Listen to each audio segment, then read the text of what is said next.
Oh, look at that. The temperance energy and the page of cups. Someone right here could be trying to calm down, no? Parang gusto ng energy na to, no, na parang huminahon, pero parang hindi yun madaling gawin. What's happening right here? Let's see what's going on.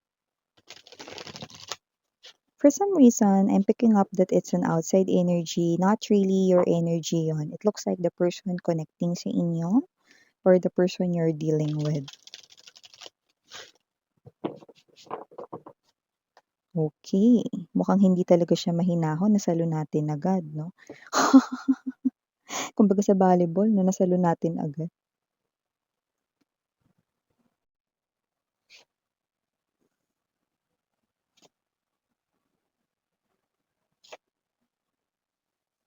Oh, I think there's some kind of confusion right in here 'no, or a change of mind about something. You know, this is an energy here of pagkukumahog, yan 'no, parang feeling pressured, ganyan 'no. So mamaya, sabihin pa natin yung iba pa 'no, pero yun nga nailatag muna natin lahat ng mga energies dito. So we've got right here avoiding, nagkukumahog because may iniiwasan rito, possible na situation right here and oh, araso. You know, that energy right at the center of this person, kung sino man tong kadil mo, no, yan ang center ng kanyang reading, no, and I just heard, pag, pihit, no, parang pagpihit mga babes or parang, pansamantala 'no, na pagtigil, gano'ng klase ng energy 'no. So, I do see that there's some kind of, an ending that this person right here wants to happen, okay. With the Three of Swords energy, yun yung dahilan kung bakit siya nafi-feel pressured and the Four of Wands 'no. This person right here is trying to avoid, 'yan, the Four of Wands energy. Mamaya sabihin ko sa inyo, ano ba yun, okay. We have here the, Ten of Swords energy, Six of Cups right in here. We also have here the Five of Cups. Bottom of the deck, we have the Five of Coins. Could be seeing a lot of number fives, but doesn't have to be. Ooh, the Ten of Wands is in reverse position. And the Two of Swords. See? Definitely someone right here is hesitating something, avoiding something, wanting to end something because of change of mind. Ayan no, parang may energy siya rito na ayoko nito, ayoko nito. Kailangan gawin ko lahat ng makakaya ko para mapigilan ito. Kaya may pagpihit dito, no? And this is the Four of Wands energy. I'm gonna explain it sa inyo, no? Wait lang, batiin muna natin ang lahat. Hi and hello there everyone. My name is Yan. Welcome new subscribers, returning Istam buyers. Thank you sa inyong walang sawang love and support for me. At kung hindi mo pa alam, babe, meron pa tayong other channel. Link is down below sa ating description box. So, if interesado, i-click lamang yung link na yan para kayo mapunta there at araw-araw ay nag-upload tayo ng collective readings for all signs doon. At yun nga lahat ng gender dito sa babae, lalaki, LGBT, lahat ay welcome. Pwede rin pong i-switch ang mga roles. Dahil possible talaga magkapalit-palit kasi general reading ito. And at the end of the day, lahat po ay may free will na free niyong gamitin anytime, where. So, yun nga mga babes, no? Wala tayong gender dito, okay? At syempre, no, timeless din ito. Pwedeng nangyari na sa iba nangyayari na ngayon at sa iba ay mangyayari pa lang. Kaya naman, just take only what resonates, no? At kung sino man tong energy na to, no, definitely this is the energy here of your past lover, ang iyong ex ito, no? And it looks like may change of mind dito, no? Sa situation niya ngayon, yan, no? Parang meron siya ritong napag-alaman, parang meron siya ritong nalaman, no? So, this ex of yours involved you into a third party situation na mukhang sila pa rin hanggang ngayon with the Three of Swords energy, Four of Wands right in here, no? At parang meron na ritong bukang-bibig yung third party 'no, and I don't know, maybe it has something to do with marriage 'no? Um, Magpakasal na kaya tayo? Ngayon 'no? Or yung iba naman mga babes 'no, maaaring may energy rito na hindi naman sa magpapakasal sila mga babes 'no, pero posible naman 'no na, um, nagpaplano na 'no, yung third party na sagutin na yung person mo, maging officially ng sila 'no, may gano'ng klase ng energy. Pero yung iba sila na talaga 'no at maaaring gusto ng kumalas ng person mo. So nakikita natin dito, no, I just heard palugit, ayun mga babes. Humihingi ng palugit ito kaya naman pala may pagpihit dito, ayan 'no, kasi nga ayaw niya na ng situation na ito. Kaya naman kung sino man 'tong person mo na 'to gusto niya ritong umescape 'no, dahil iniiwasan niya ang kasal, 'yan oh. Or iniiwasan niya rito 'no, na maging sila na forever 'yan or iniiwasan niya na maging sila na officially 'no, dahil, ayaw na ng person mo dito sa person na ito 'no. Kaya naman matinding pagtanggi ang nakikita natin with the Four of Cups energy and I'm sorry na nagalaw natin yung ating cellphone. So going back right in here with the Seven of Wands energy, ginagawa niya ang lahat upang, pigilin itong ganitong klase ng situation 'no, parang may energy siya dito na, "Ay, teka muna, 'wag muna nating pag-usapan 'yan babe." 'Yan oh, gumagano'n pa siya rito 'no, or parang may energy siya rito na parang siguro ipagpaliban na muna natin mga 2 months, 3 months 'no, tapos yung third party bakit, you know? And your person is making a lot of excuses, 7 to 7 right in here 'no, that kalawit of kamatayan 'no, followed by the death. Kaya nagkukumahog ang person mo, feeling pressured right in here 'no, kasi nga yung hinihingi niyang palugit na yun, gagawa siya ng paraan, mag-iisip siya rito ng paraan paano siya dun makakatakas. So, with the Seven of Swords energy right in here, no? And yeah, this is the seven also. And I could be seeing number 77. So, this person right here, ito yung minamanifest niyang mangyari na mag-escape talaga siya sa connection with the third party para hindi sila maging officialing sila or hindi sila rito maikasal. May pagpapaliban, pagpapalugay, pero hindi niya sinasabi ng diretsyo na ayoko sa'yo or hindi na kita gustong makasama ever, hindi niya sinasabi 'yan sa third party, wala pang gano'n na diretsahan 'no. Pero itong person mo na 'to gumagawa na dito ng mga sneaky moves 'no, meron siyang mga behaviors dito na sadyang nakakapag-ano talaga 'no, nakakapag, bigay sa kanya rito 'no ng energy na nape-pressure siya 'no. So, this person is trying to not make it obvious, pero sa nakikita natin dito ayaw niya talaga. I just heard that song 'no, I would run away, I would run away, yeah. Yeah, see? Medyo paus tayo dun. So definitely this person really wants to run away, you know? And yeah, this person really wants to run away from this marriage, no? From this officially na magiging sila na, no? Or gusto niya na talaga na mag-run away from this third party, no? At yung palugit na hinihingi niya rito ay mag-run away with you. So kung ilan man yung hingin niya, ay wag muna nating pag-usapan yung kasal or ipagpaliban muna natin yung kasal natin mga 2 to 3 months kasi may ganito kami sa trabaho or whatsoever 'no. Eh, sis.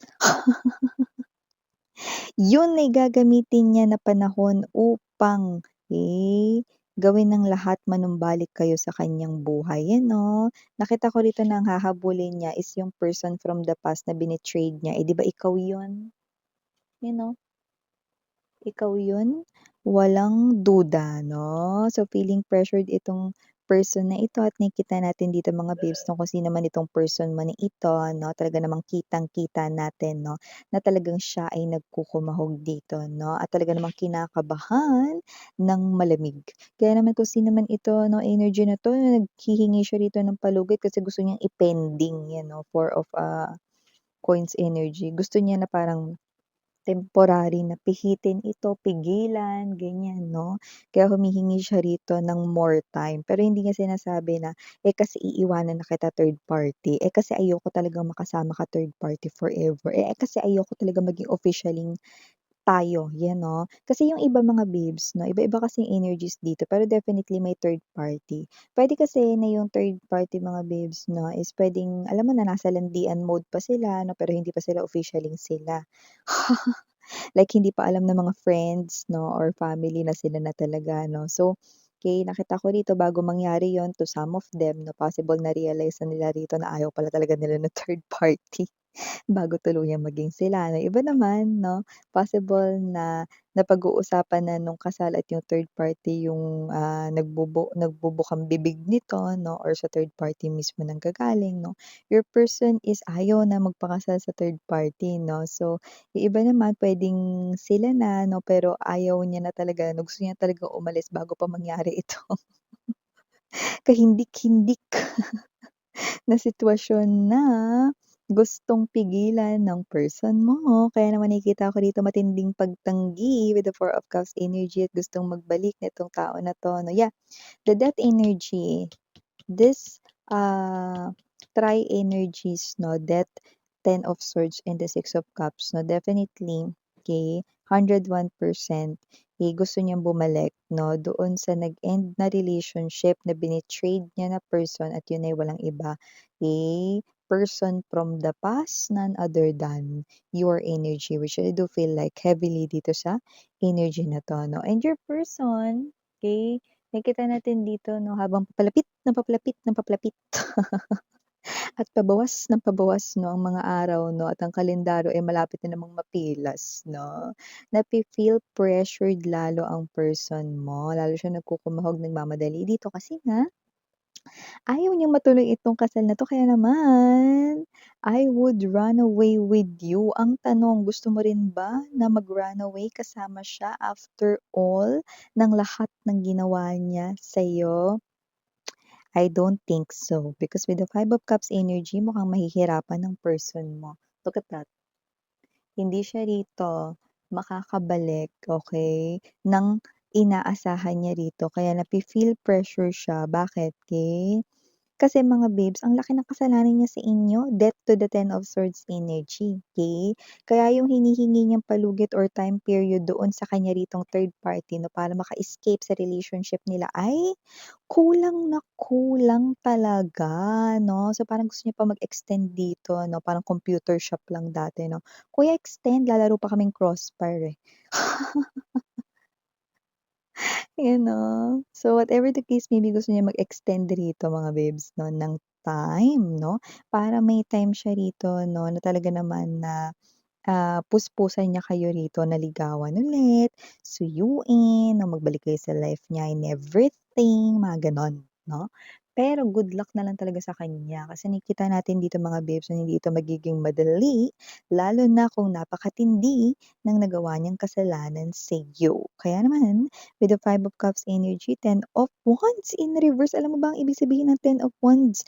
When it's in reverse mga babes 'no, yan yung klase ng parang problemang hindi matapos-tapos. Dilubyo na hindi matapos-tapos at mabigat na pasanay na hindi maibaba-baba. So with the Five of Pentacles energy, nakita natin dito na ang gusto niya ritong i-release ay ang third party sa kanyang life na pero kailangan niya itong alam mo yung kailangan niya ng tirador tapos kailangan niyang ma-hit yung two birds in one stone 'no. Dalawa yung goal niya sa pag-hit ng tirador 'no. One, ma-eliminate ang third party and magbalik kayo sa life niya. Yun yung goal niya. Not just to eliminate the third party, but to get you back into his or her life 'no. But it looks like, okay, it's not easy, 'no? With the Two of Swords energy, I do feel like na ayaw ko na ng ganitong situation. I feel pressured. Paano na 'to? Halo-halo na yung negative emotions niya, nalulungkot na siya rito, natatakot na siya rito, 'no? Parang alam mo yung energy niya 'no, ikakasal lang naman siya mga babes, pero parang feeling niya mamamatay siya. Yung parang ikakasal siya mga babes, pero parang feeling niya 'no, pupunta siya sa lamay 'no. So, may gano'ng klase ng energy yan kasi, 'di ba? So, paano ba 'to, 'di ba? Problema niya na yan 'no, kasi nakikita ko dito mga babes 'no, na ang energy ninyo 'no, maliban dito sa heavily niya 'no, na sinasabi na gusto niyang magbalik sa inyo ay hindi ko na masyadong natatanaw ang energy ninyo. Yung iba kasi sa inyo puwedeng ganito, halo-halo rin energy niyo, may energy kayo rito na parang, "Sige miss yan, kung babalik siya 'di bumalik siya, kung hindi 'di keri lang." 'Yan 'no. Iba naman mga babes na, "Ay naku miss yan, ayoko nang magbalik yan, okey na kasi ko." 'Yan 'no. Parang may energy kasi kayo rito na ano't ano man yung reasons ninyo, kahit halo-halo yung energy ninyo, parang you're healing, you're moving forward, you're moving on with your life, 'no? That's why you do not need this person here. It's like your energy is, "I don't care kung bumalik siya or hindi, miss yan, I'm okay." 'Yan 'no, I'm okay without that person and I'm now moving forward with my life and that's it. I'm fine. 'Yan 'no. So, may gano'n kayong klase ng energy. Ang taray ng energy niyo 'no, I'm so proud of you. Anak talaga kita. So, for the initials right in here, yes, we do have andito letter E, andito ang letter I. For some reason, maaaring, double or maraming letter I sa names, ikaw or siya. Andito rin ang letter F, mawawala ba dito ang letter J. We also have here the letter B is in boy, nandito rin ang letter S. And last but not least, the letter N. So, yeah, these are all the messages you've got right here. Yan 'no. Sorry 'no, napalunok ko lang ng laway. Commercial. Thank you so much again, I'm Yuriana on Sarang Hey Love and Light, Sweethearts. Annyeong.